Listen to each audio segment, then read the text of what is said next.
Welcome back to Newsmakers from your local election headquarters. I'm Jayne Bugda along with Andy Mehalshick, and today we are focusing on the newly formed 12th Congressional District, and we are joined by U.S. Congressman Tom Marino, who represents the 10th Congressional District, but is the Republican candidate in the newly formed 12th Congressional District. Yes. And we want to thank you for joining us You're today. welcome. Helping our viewers get to know you a little bit better. But our first question is the easy one. Okay. Briefly, just tell us a little bit about yourself. I'm Tom Marino. I was born in Williamsport, Pennsylvania. Second generation Italian American. And I started work at 17 sweeping floors in a factory, worked my way up to mid-level management. But at the age of 30, I realized I needed a degree. So my wife, God bless her, I wouldn't be where I'm at without her. She and I put me through college and law school. We got through in 5.5 years, and it normally takes 7, and we just sold everything we owned. Out of law school, I went into private practice with a firm, was a partner for a short while, but most of my career was, I was a district attorney for 10 years. I was U.S. attorney for 5.5 years and corporate law for 2 years. And then Congress 8 years. I've been married coming up 45 years. I have 2 beautiful adopted children.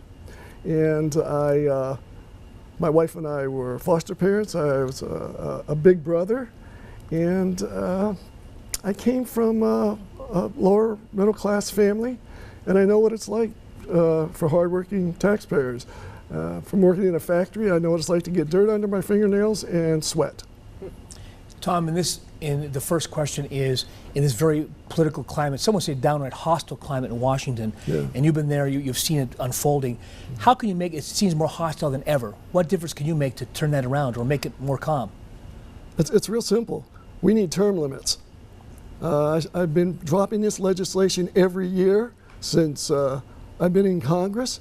Last week, actually, some newer members, both Republicans and Democrats, asked me to participate in what we call a congressional hour, where we stood up after voting at night in the chamber, in the House, and told people why we need term limits. 12 years, and you're out. And I don't mean 12 years in the Senate and in the House. There's a great deal of angst and anger, vitriol among people, particularly what I see from the older generations, the people who have been there longer. I don't mean in age, but in years.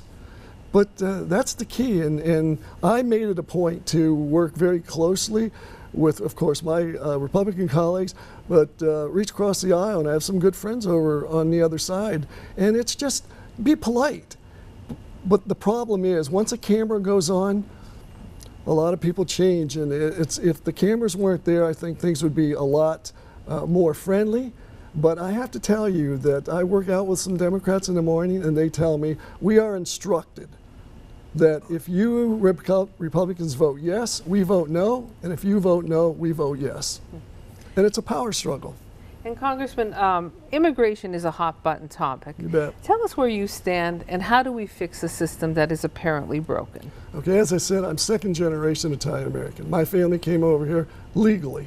We need to build the wall. I support the wall. We need to stop people that don't have the clearance from coming into this country right there at the border. But once they're here, we have to fix the system. We need more administrative judges. It's years before a person gets before an administrative judge and determines whether they stay or not. And a lot of times those people don't even show up. There's no control over where those people are. We don't know where a lot of them are. We have to make sure that the laws are changed. People can come into the country if they say, my life has been threatened and I need a place of protection.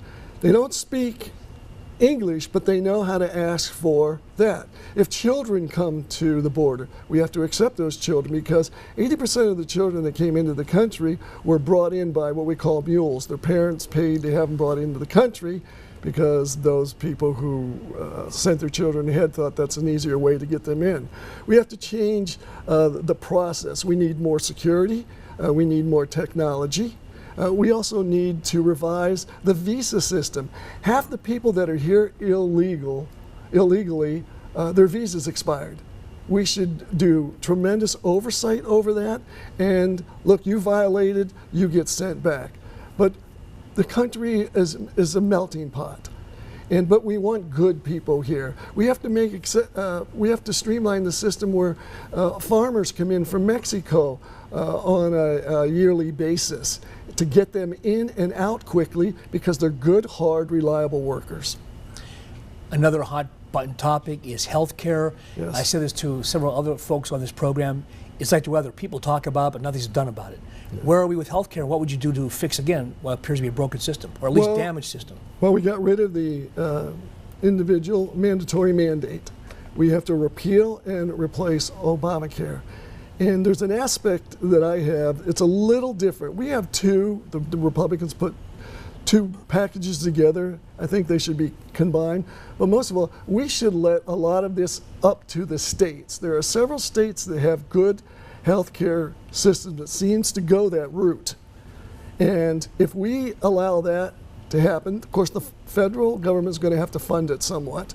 But in healthcare, not only it's what type of healthcare, it's getting the cost down. And I was just speaking with a physician yesterday. A lot of the cost is I'm finding that people go into the hospital. Sometimes they're paying for things that they don't even need or get. That can help bring the cost down. And a piece of legislation I dropped last year, not just dropped. Finally, it's going to the floor for a vote. And what it does is it lowers the price of prescription drugs, primarily for seniors. When the patent runs out, then a generic company can make that drug, and they can sell it cheaper because they don't have the research behind it. We also should be able to cross state lines to get health insurance because that's going to cause competition, and more competition will bring the price down. No one should go without health care. And Congressman, briefly, we want to ask you about bringing more jobs into our region. Yeah. What do we do? We do just what we have been doing. Lower the corporate tax, put us on a level playing field with the rest of the world because the U.S. had the higher corporate tax. We also, and I'm throwing this out to the Pennsylvania House and Senate and Governor, we need to lower the Pennsylvania corporate tax because it's the highest in the country. Businesses are coming back with taxes being low. Individual taxes are down. I haven't run into anybody that says, I don't see more money in my pocket. That brings industry in. We already have automotive industries expanding and building automobiles in this country. We have to make sure that we have fair trade, not worried about free trade, and we're progressing on that. Trump is a guy that comes out with its toughest punch. He has the attention of the EU, who says we don't want tariffs, we don't want trade barriers, we'll work back and forth. Working on a negotiation with Canada, and Mexico trade is just about wrapped up. The next thing we have to do is really work harder on China. They're the biggest offender. We have a big deficit with them, but I think the sanctions are helping, and other countries will help as well. Okay, Tom, we're rapidly running out of time, but in the next minute, address the camera and tell the folks why they should re-elect you to Congress.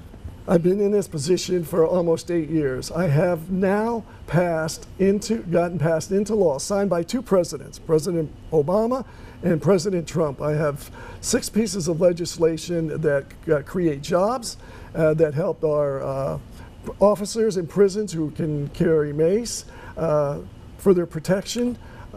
I chair the Regulatory Reform Committee. We have gotten rid of so much regulation that is job crushing. Businesses telling me it's making a difference. I can survive now. We've also had legislation that addresses farming issues. I have a piece of legislation right now that looks like it's going to get some ground. I'm asking schools to provide whole milk in their schools. Not mandatory, but make that decision. Kids will drink more whole milk being drunk. The volume will go up.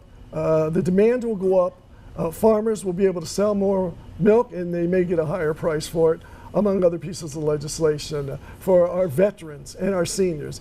I have worked on a great deal of legislation. I'm told that the legislation that I have had presidents sign over the last 7 years is pretty remarkable for someone that's only been there for almost 8 years. So I have great constituent service. My staff makes me look good, and I'm telling you this, I will meet with any person who wants to meet with me face to face. It's all they have to do is call the office. And I presented that to some people who would rather meet in crowds. And I said, no, we'll talk one-on-one. But I rarely get calls from those individuals. But the constituents that come in and out of my office are very satisfied with what we provide. I work for you. I will have your back in D.C., and you can count on that. Well, Congressman Tom Marino, we want to thank you for joining us today. Thank you. To learn more about Congressman Marino, check us out on pahomepage.com. We're talking about the newly formed 12th Congressional District. You're watching Newsmakers from your local election headquarters. Find us on pahomepage.com.